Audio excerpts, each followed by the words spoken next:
Karimnagar, Adilabad, Nizamabad, Medak teachers MLC ఎన్నికల్లో మల్క కొమరయ్యకు మొదటి ప్రాధాన్యత. ఓటు వేద్దాం, గెలిపిద్దాం. మీకోసం, మీ సమస్యల కోసం మీ తరఫున గళమెత్తుతాడు, ప్రభుత్వంతో కొట్లాడతాడు. పాకిస్తాన్ ఇంటెలిజెన్స్ వర్గాలు ఒక ప్రమాదకరమైన హెచ్చరిక చేశాయి. మీకు తెలుసు, Pakistan is hosting champions trophy cricket match. ఇప్పటికీ ఈ ఛాంపియన్స్ ట్రోఫీ 2 మ్యాచ్లు జరిగితే పాకిస్తాన్తో ఆ రెండిట్లో ఆ దేశం ఓడిపోయింది. న్యూజిలాండ్తో ఓడిపోయింది, నాకు గుర్తున్నంతవరకు నిన్న మన దేశంతో కూడా ఓడిపోయింది.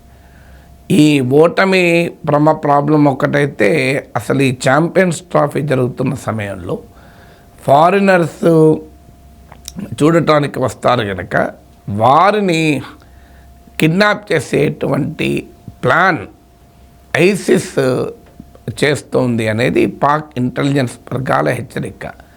ఈ ప్రాంతంలో పనిచేసే ఐసిస్ను ఐఎస్కేపీ అంటారు, అంటే ఇస్లామిక్ స్టేట్ ఖొరాసాన్ ప్రావిన్స్ని. మీకు ఆఫ్ఘనిస్తాన్లో అడపాదడపా దాడులు చేసిన చరిత్ర ఈ ఇస్లామిక్ స్టేట్ ఖొరాసాన్ ప్రావిన్స్కి ఉంది. ఈవెన్ తాలిబాన్లతో కూడా వీళ్ళ ఘర్షణ. తాలిబాన్లు కూడా ఇస్లాం వ్యతిరేకులు, వీళ్ళ ఆ స్థాయిలో జిహాదీలు కారు అని ఐసిస్ వాదిస్తూ ఉంటుంది. సో ఈ ఐసిస్ మరి ఎందుకు చేస్తోంది అంటే, ఇది కూడా జిహాద్లో భాగం అంటున్నారు. అంటే క్రికెట్పై దాడి చేయడం కూడా తమ జిహాద్లో, తమ పవిత్ర యుద్ధంలో భాగము అని. ఎందుకంటే 2024లో ISKP Islamic State Khorasan province, ఇది ఐసిస్కు అఫిలియేటెడ్గా ఏర్పడినటువంటి సంస్థ. వీరు ఒక 90-minute వీడియో రిలీజ్ చేశారు తమ మీడియా అయిన అల్ అజామ్లో. ఈ వీడియోలో క్లెయిమ్ చేసింది ఏంటంటే, క్రికెట్ అనేది ముస్లింల పైన ఒక మేధోపరమైన యుద్ధము. చూడండి, ఆశ్చర్యం వేస్తుంది. Cricket is an intellectual warfare on Muslims అట. అంటే ముస్లింల పైన ఒక మేధోపరమైన యుద్ధం క్రికెట్. ఎందుకు అంటే, ఈ గేమ్ జాతీయతను బోధిస్తుంది, నేషనలిజాన్ని, ప్రాపగండాకు ఉపయోగపడుతోంది నేషనలిజాన్ని. కానీ ఇది జిహాదీకి వ్యతిరేకము, యాంటీ జిహాదీ కాన్సెప్ట్కి ఇది వ్యతిరేకము అని. ఎందుకంటే జిహాదీ ఏం చెప్తోంది, ఇస్లామిక్ స్టేట్ ఏం చెప్తోంది, ప్రపంచవ్యాప్తంగా ఏ దేశంలో ముస్లింలున్నా వాళ్ళంతా కలిసి ఇస్లామిక్ స్టేట్ కిందికి రావాలి, ఒక ఖిలాఫత్ లాగా అనేది ఐసిస్ వాదన.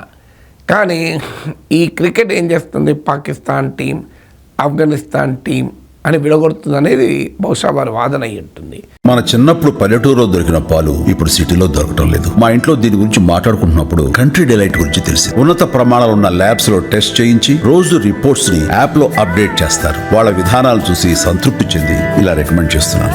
ఇప్పుడే కంట్రీ డిలైట్ యాప్ ని డౌన్లోడ్ చేసుకోండి. Download the country delight app now. అందులో క్రికెట్ అనేది ఇస్లాంకు వ్యతిరేకము, క్రికెట్ అనేది జిహాదీ భావనకు వ్యతిరేకము, క్రికెట్ అనేది ముస్లింలపై జరుగుతున్న మేధోపరమైన పోరు. అందువల్ల క్రికెట్ను అడ్డుకుంటామనేది ఐఎస్కేపీ వాదన. ఇంతేకాకుండా సహజంగా తీవ్రవాద సంస్థలు ఏం చేస్తాయంటే, హై ప్రొఫైల్ ఈవెంట్స్ను టార్గెట్ చేస్తారు. అంటే టెర్రరిస్టుల లక్ష్యాలు ఎప్పుడు కూడా బాగా పబ్లిసిటీ వచ్చే పనులు చేస్తారు. ఇప్పుడు స్టాక్ మార్కెట్ పైన దాడి, పార్లమెంట్ పైన దాడి, రెండవది బిజీ లొకాలిటీస్ పైన దాడి చేస్తారు, బాగా జనమున్నే ప్లేసెస్ పైన.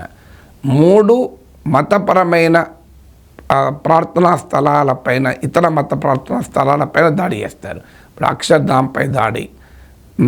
ఈ రకంగా ఎందుకు అంటే, అలా దాడి చేయడం ద్వారా వారు భారీ పబ్లిసిటీ పొందుతారు, తమ శ్రేణుల్ని ఉత్సాహపరుస్తారు, ఉత్తేజపరుస్తారు, భద్రతా బలగాల్ని, సెక్యూరిటీ ఫోర్సెస్ని డిమారలైజ్ చేస్తారు. అందువల్ల ఈ లక్ష్యాలతోనే ఆర్మీ కంటింజెంట్ పైన, బెటాలియన్ల పైన అటాక్ చేస్తారు. ఇలా టార్గెట్స్ సెలెక్ట్ చేసుకుంటారు. క్రికెట్ అనేది ప్రపంచంలో చాలా దేశాల్లో పాపులర్ గేమ్ కనుక, ఇదొక ఇంటర్నేషనల్ ఈవెంట్ కనుక ఛాంపియన్స్ ట్రోఫీ. ఈ సమయంలో కనుక అటాక్ చేస్తే తమకు భారీగా పబ్లిసిటీ కూడా వస్తుంది.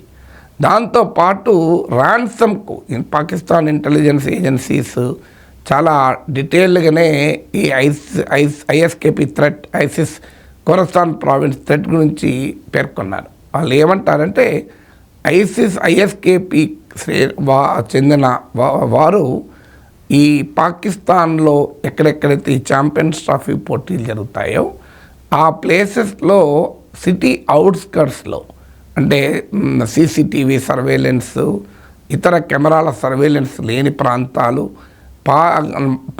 అంటే ఫుట్ పైన నడకలపై నడకతో మాత్రమే చేరే ప్లేసు, వాకింగ్ చేస్తూ చేరగలిగే ప్లేసు, మ్యాక్సిమం అయితే రిక్షా, మోటార్ సైకిల్ మాత్రమే రీచ్ అయ్యే ప్లేసు, ఇలాంటి హైడౌట్స్ను వెతుక్కొని అవి రెంట్కి తీసుకొని అక్కడ తమ స్థావరాలను ఏర్పాటు చేసుకుంటున్నారు. ఇలా ఫారినర్స్ని కిడ్నాప్ చేసి చీకట్లో వారిని ఈ తమ హైడౌట్స్లో వారిని పెడుతున్నారు. పెట్టి వారిని విడుదల చేయాలంటే ఇంకో తమ డిమాండ్లు మీట్ కావాలి అని అది ప్రభుత్వాలకు ఛాలెంజ్ చేస్తారు. ఇది ఐఎస్కేపీ మొత్తం ప్లాన్ అని.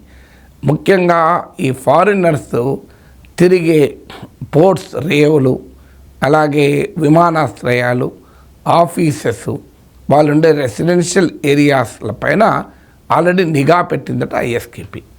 ఇది పాకిస్తాన్ ఇంటెలిజెన్స్ విభాగాలు చెప్తున్న అంశం. ఇదేదో పాకిస్తాన్ వ్యతిరేకించే వారు చెప్తున్న అంశం కాదు. ముఖ్యంగా చైనీస్ను, అరబ్ నేషనల్స్ను టార్గెట్ చేస్తున్నారు. ఎందుకంటే 2024లో కూడా చైనీస్ ఇంజనీర్ పైన టార్గెట్ చేశారు.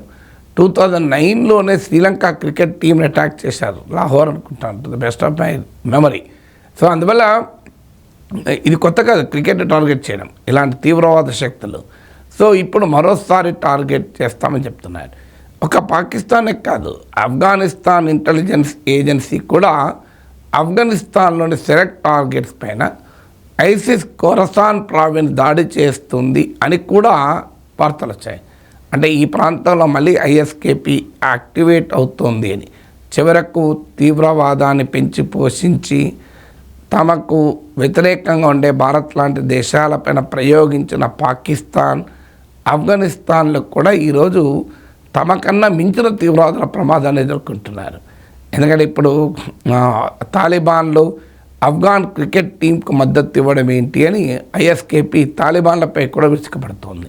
అంటే మత దురహంకారం, మతోన్మాదాన్ని పెంచితే అది ఎక్కడి దాకా పోతుంది చూడండి. తాలిబాన్ మించిన మతోన్మాదం, పాకిస్తాన్ మించిన ఉన్మాదం. ఇవాళ పాకిస్తాన్కు తాలిబాన్కే ప్రమాదంగా మారిన తీవ్రవాదం, ఇస్లామిక్ తీవ్రవాదం. అందువల్ల ఎప్పుడు కూడా ఛాందసవాదం, ఉన్మాదము, తీవ్రవాదము వీటిని పెంచి పోషిస్తే అవి జరిగేది ఏంటి, పాలు పోస్తే విషమే ఇస్తారన్నట్లు అదొక భస్మాసురులై తమపైనే అటాక్ చేస్తుంది. ఇలా పాకిస్తాన్ పరిస్థితి ఏంటి? ఒక ఇంటర్నేషనల్ ఈవెంట్ పాకిస్తాన్లో జరుగుతుంది అంటే ఎవరు వెళ్ళటానికి సిద్ధంగా లేరు. ఎందుకంటే అదొక ప్రమాదకరమైన ప్లేస్గా భావిస్తున్నారు ఇంటర్నేషనల్ ఈవెంట్ జరగటానికి. అదే మన దేశంలో G20 శిఖరాగ్ర సభ జరిగింది. ప్రపంచ అగ్రనేతలు అందరూ వచ్చారు. అమెరికా అధ్యక్షుడు, బ్రిటన్, ఫ్రాన్స్, జర్మనీ అధినేతలు వీళ్ళందరూ వచ్చారు. ఎంత అద్భుతంగా జరిగింది ఈవెంట్. దేశంలో అన్ని ప్రాంతాలకు కూడా వెళ్ళారు G20 డెలిగేట్స్. ఎక్కడా ఏది జరగలేదు. అది ఇండియా ప్రత్యేకత. దౌర్భాగ్యంగా పాకిస్తాన్ తయారైందనడానికి ఓ క్రికెట్ మ్యాచ్ కూడా హోస్ట్ చేయలేని దుస్థితిలో ఆ దేశం పడిపోయింది.